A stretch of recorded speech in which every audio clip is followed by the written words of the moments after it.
Ya Allah. PS2 Bi. Sempat disembunyikan, Ria Ricis kabarkan hamil anak pertama. Kabar bahagia datang dari pasangan suami istri Ria Ricis dan Teuku Ryan. Ria Ricis mengabarkan dirinya hamil anak pertama.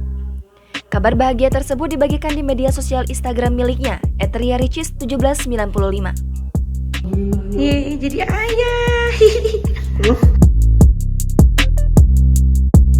Diberitakan sebelumnya, Ria Ricis dan Teuku Ryan telah resmi menikah pada bulan November 2021 lalu. Beberapa kali kerabat sudah memberikan tanda jika adik Okky Stiana Dewi ini tengah berbadan dua.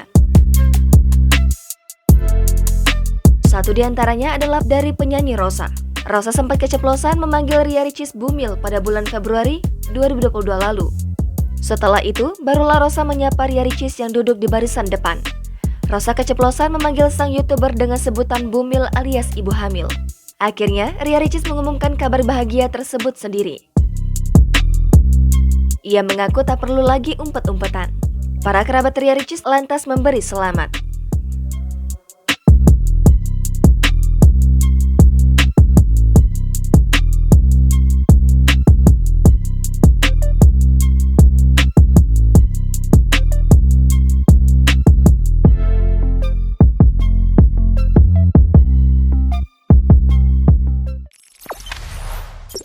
Jangan lupa subscribe, share, komen, dan like ya.